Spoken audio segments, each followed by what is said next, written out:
નહીં સર, હું તમને જીગો કહીને બોલાવે એના કરતાં તો બેટર જ છે. બસ ને હવે શું તમે પણ જૂની વાતોનું પૂછડું પકડીને. સોરી, મારો એક જ પ્રોબ્લેમ છે, જે મનમાં આવે એ બોલી નાખવાનું. અને હું તો કહું છું કે બોલી જ નાખવું.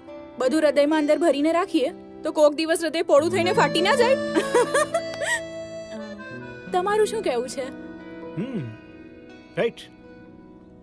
સો આઈ થિંક મારે પણ મારા મનમાં જે છે એ તને કહી જ દેવું જોઈએ. એટલે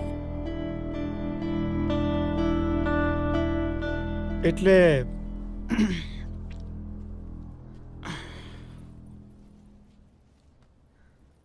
લુક અંજલિ, હું જાણું છું કે જોબ તારા માટે ખૂબ જ અગત્યની છે. હા, એટલે પીજીનું રેન્ટ, ફૂડ, ટ્રાન્સપોર્ટેશન બધો જ ખર્ચો તું જાતે ઉપાડે છે.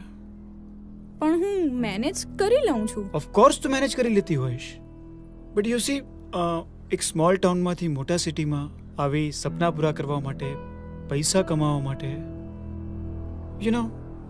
તમે ડાયરેક્ટ પોઈન્ટ ઉપર આવો ને, શું કહેવા માંગો છો? લુક અંજલિ, જેટલી જરૂર તને આ જોબની છે એટલી જરૂર મને તારી છે. બસ મિસ્ટર આદિત્ય, બસ. તમારા ધંધાની મને બધી ખબર પડી ગઈ છે. તમારી શું ઈચ્છા છે ને એ હું સારી રીતે જાણું છું. એક સેકન્ડ. તારી કોઈ ગેરસમજ થઈ રહી લાગે છે. ના ના ના ના, હું બરાબર સમજી ગઈ છું. ને ડાઉટ તો મને પહેલાથી હતો જ કે વગર ઇન્ટરવ્યુએ તમે મને જોબ ઓફર કરી કેવી રીતે?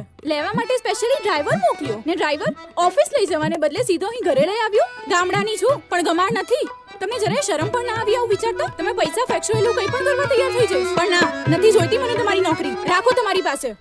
અરે લુક, मुख में राम, बगल में छुरी. हाँ, ऑफिस में राम, घर पे श्याम. અરે will you please shut up and listen. Oh god, મેં તને અહીંયા એટલા માટે બોલાવી છે because I want you to work for my brother as his caretaker. Caretaker? Yes.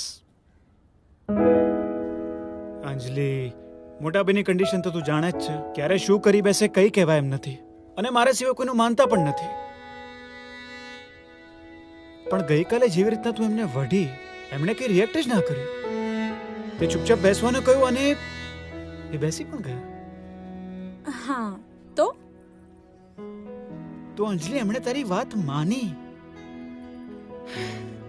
Look અંજલિ, એમને જરૂર છે એક એવી વ્યક્તિની જે મારી એબ્સેન્સમાં એમને કંટ્રોલ કરી શકે, એન્ડ ધેટ્સ યુ.